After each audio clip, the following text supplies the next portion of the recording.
हमारी भारत भूमि पर अनेकों देशभक्तों ने जन्म लिया, जो कि हमारे लिए अत्यंत गौरव की बात है। अनेकों देशभक्त हमारे लिए शहीद हो गए, जिन्होंने हमें आज़ादी दिलाई और जिनका नाम भी इतिहास के पन्नों में कुछ खास तरीके से बयान नहीं किया गया। पर हम तहे दिल से उन सभी की इज्जत करते हैं, भगवान स्वरूप उन सभी शहीदों को पूजते हैं।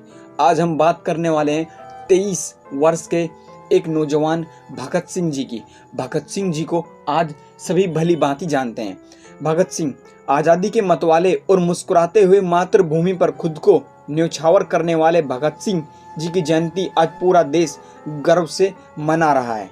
भगत सिंह जी का जन्म 28 सितंबर 1907 को लायरपुर जिले के बंगा में हुआ था। कुछ लोग भगत सिंह जी का जन्म 27 सितंबर 1907 को भी मनाते हैं। भगत सिंह जी के पिता जो किशन सिंह एक क्रांतिकारी थे और माँ विद्यावती और पिता किशन सिंह जी थे। भगत सिंह जी के बारे में कुछ ऐसे फैक्ट हम आपको बताएंगे जो कि अनसुने किस्से हैं। भगत सिंह जी की लाइफ से जुड़े कुछ जानकारियां हमने इकट्ठा की हैं, तो आप देखते रहें। भगत सिंह जी के चाचा अजीत सिंह जी भी एक स्वतंत्रता सेनानी थे और भगत सिंह जी के चाचा भी जेल में शहीद हो गए थे, परंतु मातृभूमि का रास्ता, मातृभूमि को आज़ाद कराने के लिए अपनी लड़ाई बिल्कुल भी नहीं छोड़ी। भगत सिंह जी का सबसे पहला प्रभाव अपने चाचा जी का उनके जीवन पर बहुत गहरा पड़ा।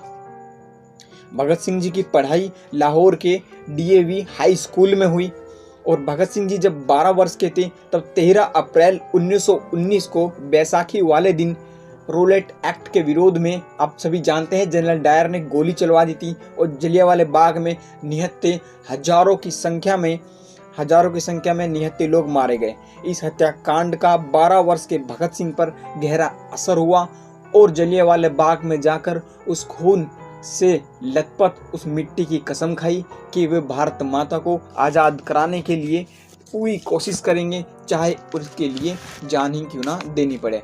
जो कि आप सभी जानते हैं, पूरी निष्ठा के साथ भगत सिंह जी ने अपना कर्तव्य पूरा किया और अपनी कसम को पूरा किया। भगत सिंह जी करतार सिंह जी को अपना गुरु मानते थे। करतार सिंह जी की उम्र भी काफ़ी ज़्यादा कम थी।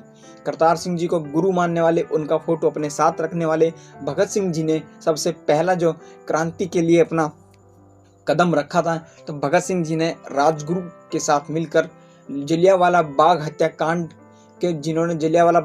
कराया था, जनरल डायर, उनको मारने के मकसद से भगत सिंह और राजगुरु गए थे। 17 दिसंबर 1928 की बात है, पर जनरल डायर के साथ जो है जनरल डायर नहीं आया। लाहौर पुलिस सहायक अधीक्षक जेपी सैंडर्स आया, जो कि उस समय मौजूद था जलियांवाला बाग हत्याकांड में। तो 17 दिसंबर 1928 को लाहौर में सहायक पुलिस अधीक्षक जेपी सैंडर्स को गोली मार दी, जिससे क्रांति की नई आग पैदा हुई और देश के अनेकों हिस्सों में आज़ादी को लेकर नारे लगने लगे।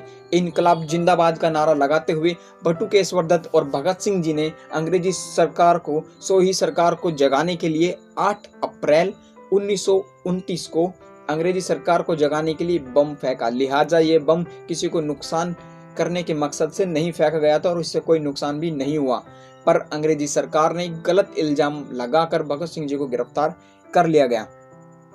जब जेपी सैंडर्स को गोली मार दी गई, भगत सिंह जी के एक सबसे ज्यादा जो सहायता करते थे, उनको गुरु भाई की तरह वो भगत सिंह जी मानते थे, तो वो थे आपके पंडित चंद्रशेखर आजाद। इनकलाब जिंदाबाद का नारा लगाते हुए भगत सिंह जी कुछ कविताएं लिखते थे जो कि देशभक्ति से बिलोंग करती थी। अंग्रेजी सरकार भगत सिंह जी से काफ़ी ज़्यादा खौफ खाती थी। भगत सिंह के कुछ किस्से इस प्रकार भी हैं कि जब भगत सिंह अपने घर में होते थे तो वे अपने स्कूल, अपनी पढ़ाई या फिर खान पान से रिलेटेड बात नहीं करते थे। भगत सिंह जी ज़्यादातर क्रांतिकारियों की बात करते थे। बहुत सी कम उम्र में भगत सिंह जी ने अनेकों क्रांतिकारियों के बारे में पढ़ा।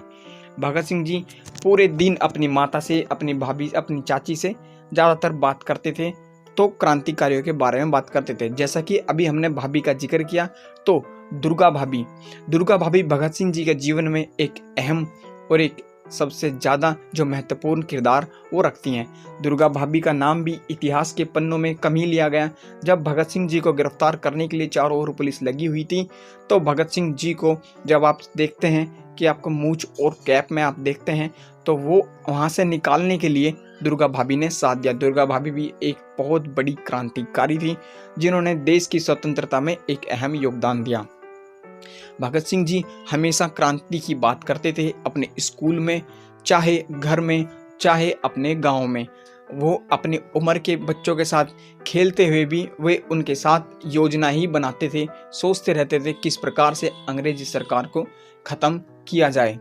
इसका अनेकों प्रभाव आज देखने के लिए मिलता है। हमारे अनेकों आज जो है नौजवान आर्मी में, एयरफोर्स में, नेवी में या फिर अलग अलग डिफेंस में देश की सेवा करने के लिए तत्पर हैं। भगत सिंह जी को हमेशा याद किया जाएगा। भगत सिंह से अंग्रेजी सरकार इतना खौफ खाती थी कि 24 मार्च 1931 को भगत सिंह जी को फांसी की सज़ा सुना दी गई। फांसी की सज़ा सुना दी गई और 24 मार्च 1931 को फांसी देनी थी, जबकि सज़ा का ऐलान आपका अक्टूबर 1930 में ही कर दिया गया था।